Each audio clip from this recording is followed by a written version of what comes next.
तो okay guys, अभी हम कुछ क्वेश्चन सॉल्व करेंगे जिसमें हम सिर्फ एक दो लॉस ना निकाल के टोटल लॉस निकालेंगे। ठीक है, तो जितना लॉस हो सकता है वो सारा हम निकालेंगे। क्वेश्चन ऐसा हम सॉल्व करेंगे। ठीक है, क्योंकि क्वेश्चन इस टाइप का पूछना चाहिए जिसमें ज़्यादा से ज़्यादा लॉस निकाला जा सके। ठीक है, तो हमारा क्वेश्चन है ये pre-tension beam 200 mm wide and 300 mm deep is pre-stressed by 10 wires of 7 mm diameter. Initially stressed to 1200 Newton per millimeter square. ठीक है, इसके आगे है with their centroids located 100 mm from the soffit. Find the maximum stress in concrete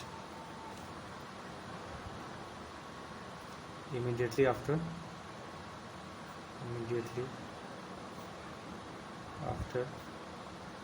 transfer, allowing only elastic shortening of concrete. ठीक है, कह रहा है if the concrete undergoes further shortening due to creep and shrinkage while there is a relaxation of 5% of steel stress. Estimate the final percentage loss of stress in the wires using IS code 1343 regulations and the following data में हमारे पास क्या क्या है देखेंगे। EC दिया है, ES दिया sorry modulus of elastic steel दिया है 10 किलो न्यूटन पर मिलीमीटर स्क्वायर। इसके बाद EC दिया है modulus of elasticity of concrete, ये दिया है फॉर्मूला में दिया है 5700 और अंडर FCU दिया है। ठीक है, मतलब कैरेक्टरिस्टिक स्ट्रेंथ ऑफ कंक्रीट दिया है, जो कंक्रीट हम यूज कर रहे हैं उसका कैरेक्टरिस्टिक स्ट्रेंथ दिया है 42 न्यूटन पर एम स्क्वायर। क्रीप कोफिशिएंट दिया है 1.6 या 28 डेज का क्रीप कोफिशिएंट है। ठीक है, 7 डेज का 2.2 होता है और 1 ईयर का 1.1 होता है। ठीक है, उसके बाद टोटल रेसिडुअल श्रिंकेज स्ट्रेन दिया है। ठीक है, श्रिंकेज स्ट्रेन कितना है, वो है मेरा 3 × 10⁻⁴, 3 × 10⁻⁴, ठीक है। तो अभी हमारे पास क्या है तो उसको हम सॉल्व करना है। इसमें कह रहा है कि प्री टेंशन बीम है, प्री टेंशन का रेस्पेक्ट 200 mm विड्थ है और 300 mm डेप्थ है, और इसको हम प्रेस टेस्ट कर रहे हैं। 10 वायर यूज कर रहे हैं, हर एक वायर का डाया 7 मिलीमीटर है, और इसका इनिशियल प्री स्ट्रेस जो लग रहा है, इनिशियल प्री स्ट्रेस जो हम देना चाह रहे थे तो वो 1200 Nm² था, ठीक है। With their centroids located 100 mm from the socket, और उसका जो सेंट्रॉइड है, जितने वायर हैं वो 100 mm सॉकेट, मतलब सॉकेट से 100 mm है, मतलब बॉटम ऑफ द बीम से 100 mm ऊपर, ठीक है।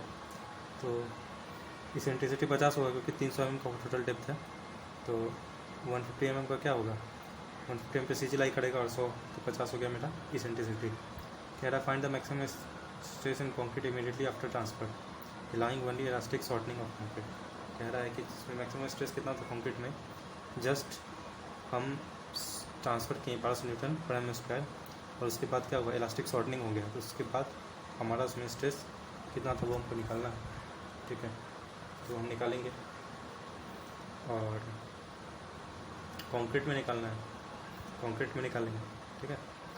तो कंक्रीट में स्ट्रेस निकालना है, तो हम क्या करेंगे, इलास्टिक शॉर्टनिंग लॉस निकालेंगे पहले, ठीक है। इलास्टिक शॉर्टनिंग लॉस से पहले हमको कुछ चीज़ निकालना पड़ेगा, जैसे एरिया ऑफ कंक्रीट निकालना पड़ेगा, ठीक है। एरिया ऑफ कंक्रीट में 200 × 300 है, ये होता है मेरा 6 × 10⁴ मिलीमीटर स्क्वायर, ठीक है, क्योंकि कंक्रीट का स्ट्रेस निकालने के लिए एरिया लगता है। इसके बाद हमको प्री स्ट्रेसिंग फोर्स निकालना पड़ेगा P, तो ये होगा 1200 स्ट्रेस इंटू केबल का एरिया, तो केबल में बस कितना है 10 है, और एक का एरिया कितना है 5/4 × d² 5/4 × 7², ठीक है। तो यहाँ से आएगा मेरा, इसको हम जब निकालते हैं तो मेरा प्री स्ट्रेसिंग फोर्स आता है 1200 × 10 × 5 × 49 डिवाइडेड बाई 4, ये हमारा आता है 461, यानी कि इसका है 462 और 30 है, तो हम इसको न्यूटन में लिख के किलो न्यूटन लिख देते हैं, 30 की जगह किलो न्यूटन लिखते हैं, ठीक है। 462 किलो न्यूटन हमारा प्री स्ट्रेसिंग फोर्स हुआ। और क्या हमको चाहिए, आई चाहिए, मोमेंट ऑफ इनर्शिया, तो होता है BD⁴/12, तो 200 × 300 का क्यूब डिवाइड बाई 12, तो 200 × 300 का क्यूब डिवाइड बाई 12, ये हमारा आता है 45 × 10⁻⁴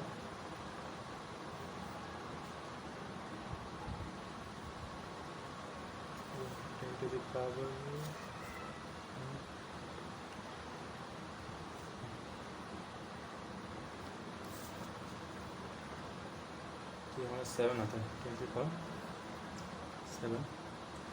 मिलीमीटर पर, ठीक है। और क्या क्या हमको चाहिए, अल्फ़ा चाहिए, इलास्टिक शॉर्टिंग में अल्फ़ा भी लगता है, ठीक है। इलास्टिक शॉर्टिंग का फॉर्मूला क्या होता है बताइए, FC × अल्फ़ा, तो हमको अल्फ़ा चाहिए, तो अल्फ़ा हमारा है ES/EC, EC चाहिए, तो ES मेरा कितना है 210 × 10⁻³ किलो न्यूटन है, जिसमें चेंज कर रहा है, और ये हमारा 5700 √FCU, FCU मेरा कितना है क्वेश्चन में दिया 42, ये जब हम निकालेंगे तो इसकी वैल्यू आएगी हमारी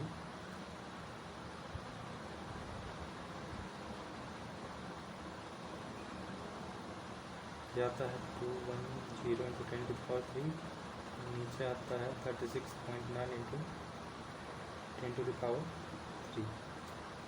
इसका ओवरऑल वैल्यू आता है अल्फ़ा का 5.7, ठीक है, वैल्यू आता है 5.7 अल्फ़ा। तो हम क्या करेंगे, stress in concrete at the level of steel, यानी कि एफ सी निकालेंगे। तो एफ सी हमारा क्या होता है,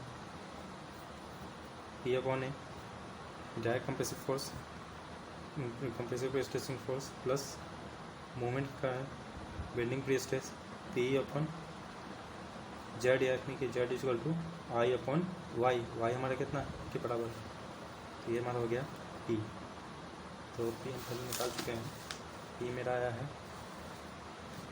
पी हमारा है, देखिए पी 462 किलो न्यूटन है और ये है मेरा 6 × 10⁴।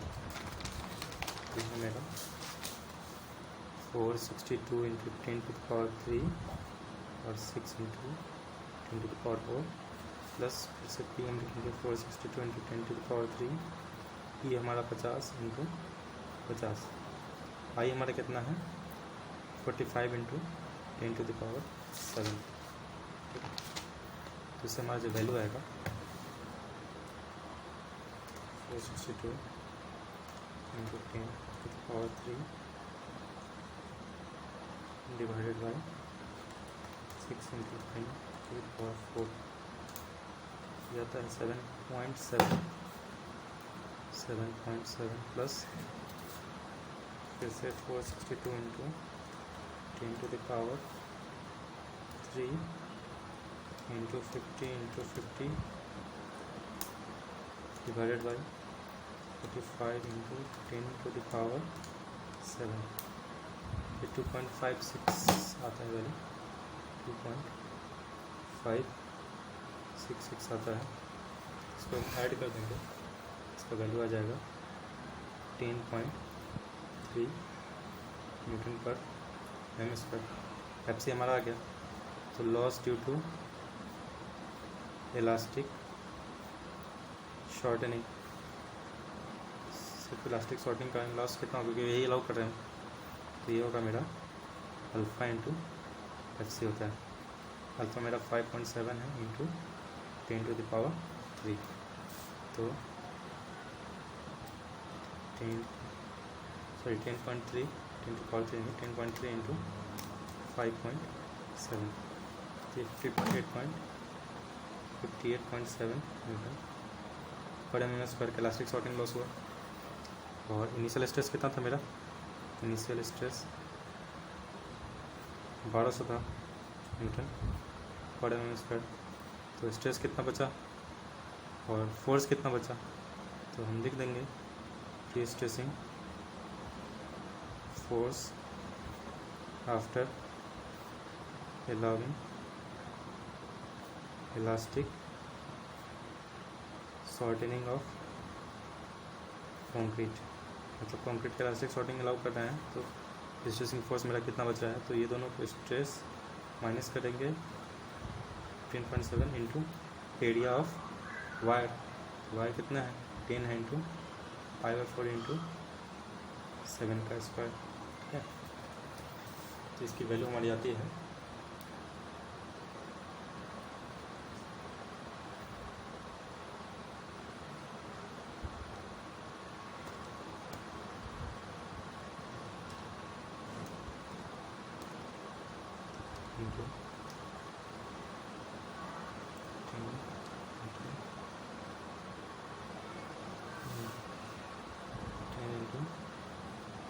10 मैं फिर से दिखा रहा हूँ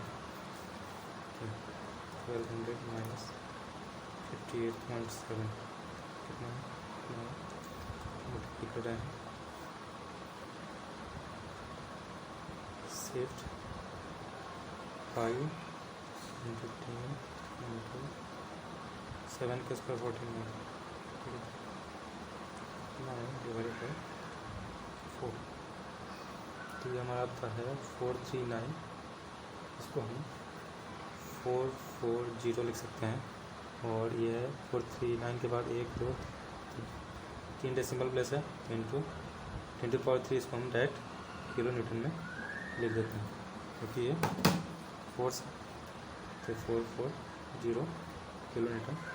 पहले कितना था 462 किलो न्यूटन था इनिशियल प्रेस टेस्ट का, लेकिन अब इतना इलास्टिक शॉर्टनिंग का लॉस हो गया तो फोर्स कितना बच रहा है 440 किलोमीटर। अब इस 440 किलोमीटर को लेकर के वहाँ हम आगे जितना भी लॉस निकालना है वो निकालेंगे, ठीक है। तो क्या क्या लॉस क्वेश्चन पूछ रहा है, ठीक है।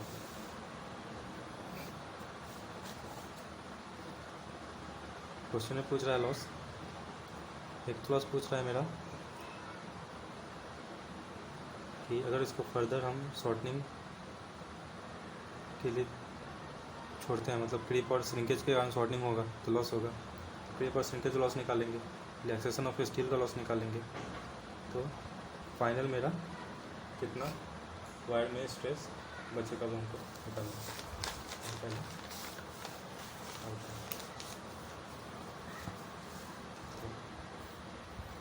हमारा 440 किलोमीटर में है,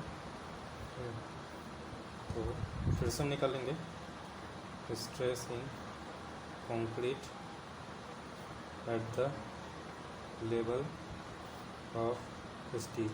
मतलब हम मान ले रहे हैं कि वो लॉस हो चुका है इलास्टिक शॉर्टनिंग का, तो स्ट्रेस वो कम हो गया 1200 का जगह कितना, वो जो हम अभी माइनस के 1200 माइनस 50.7, तो वो स्ट्रेस लग रहा था, तो इसके कारण अब स्ट्रेसिंग फोर्स पी लगेगा। तो वो पी कितना आया मेरा 440 किलोमीटर विच निकाले divided by area 6 into 10 to the power 4, ठीक है, plus P E 440 into 10 to the power 3 into E upon I मेरा कितना है 45 इंटू 10 टू द पावर 7, ठीक है। तो इसको तो हम कैलकुलेट करेंगे, ये मेरा आता है 440 इंटू 10 टू द पावर 3, ठीक है, divide by 6 into 10 to the power 4,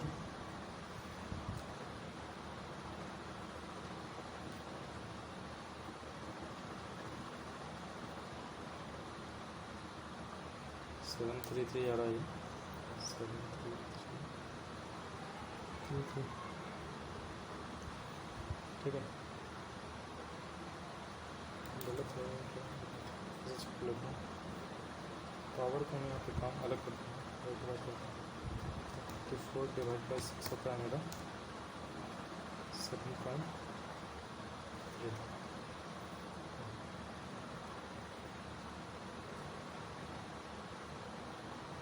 आता है, ये मेरा होगा 7.3 प्लस यहाँ भी करते हैं 440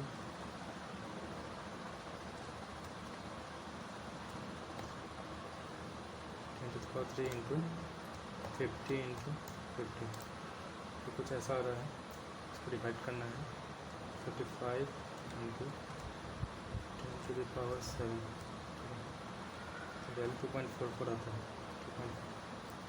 हम डायरेक्ट 2.44 प्लस 7.33 कर रहे हैं, तो मेरा वैल्यू आता है 9.77, फिर 9.78 ले लेते हैं, 9.78 न्यूटन पर एम स्क्वायर। तो अब मेरा स्टील में कंक्रीट में stress at the level of steel ये है, ठीक है। एफ सी अब मेरा थोड़ा सा चेंज कम हुआ है, क्योंकि पहले कितना था मेरा, पहले मेरा आया था 10.3, लेकिन अब मेरा कि लॉस हो गया इलास्टिक शॉर्टनिंग, तो वो भी चेंज हो गया, वो हो गया है 9.78। एफ सी पता चल गया, हम लॉस निकाल सकते हैं कि अब क्या क्या लॉस हो रहा होगा, ठीक है। तो सबसे पहला मेरा जो लॉस होगा, ठीक है, पहला मेरा लॉस होगा क्रीप ऑफ कंक्रीट, कंक्रीट में जो क्रीप है उसका लॉस, ठीक है। तो ये हम जानते हैं इसका वैल्यू होता है, क्रीप कोफिशिएंट मेथड है, यहाँ पे क्रीप कोफिशिएंट दिया हुआ है, तो 5 into alpha into F C, ये होता है फॉर्मूला, तो 1.6 इंटू 5.7 इंटू एफ सी मेरा कितना है 9.7, इसका वैल्यू आता है मेरा 1.6 इंटू 5.7 इंटू 9.78, तो ये 89.2 आता है, 89.2 न्यूटन पर एम स्क्वायर। ठीक है, दूसरा जो मेरा लॉस है, सेकंड लॉस है shrinkage loss, shrinkage of concrete. ठीक है, तो श्रिंकेज ऑफ कंक्रीट का जो लॉस आता है उसका फॉर्मूला होता है 3 × 10⁻⁻4। ठीक है, मतलब ये होता है श्रिंकेज स्ट्रेन इंटू ES। तो 3 × 10⁻⁴ यानी 300 × 10⁻6 लिखते थे, उसको हम 3 × 10⁻4 लिखे हैं इंटू ES मेरा कितना है 210 × 10⁻3। तो ये जो वैल्यू आता है मेरा 3 × 10⁻⁻, इसको हम डायरेक्ट निकालना है। ठीक है,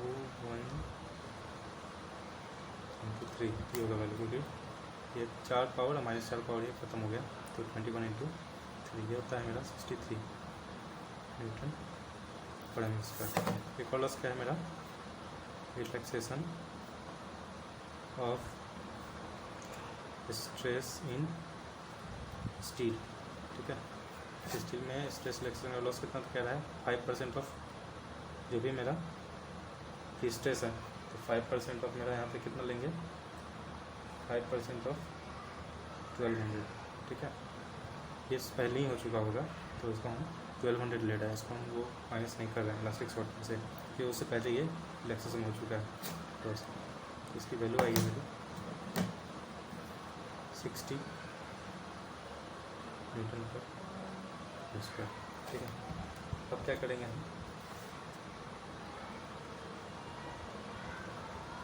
लिखेंगे फाइन स्ट्रेस इन फायर। हमारा स्ट्रेस में फाइनल स्ट्रेस कितना बचा, तो 1200 में से ये सब हम माइनस कर देंगे। ठीक है, 12 - 89.2 -63 -60, तो फाइनल स्ट्रेस मेरा बचेगा 11200 -89.2 -63 -60 जाता है मेरा।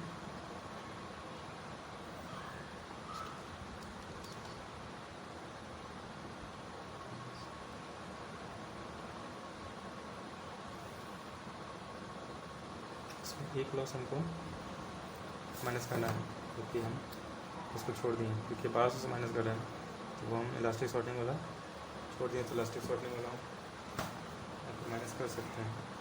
58.7 होता है 58.7 -89.2 -63 -60, ये 29 के आसपास आता है न्यूटन पर स्क्वायर। तो 1200 में से इतना 271 के आसपास ये वैल्यू आता है, 271 के आसपास, कि ये ख़त्म हो गया, मतलब 271 न्यूटन पर स्क्वायर का स्ट्रेस लॉस हो मेरा टोटल प्री टेंशनिंग केस में। तो बचा स्ट्रेस कितना 929.1। ठीक है, और इसको हम परसेंटेज लॉस में निकालें, तो परसेंटेज लॉस हो जाएगा मेरा 271 / 1200 × 100। ये मेरा आता है 71 × 100 / 22.5% का लॉस होता है मेरा, 22.58% का लॉस हो जाता है। इस तरफ से हम क्वेश्चन बनाएंगे टोटल इसका। ठीक है।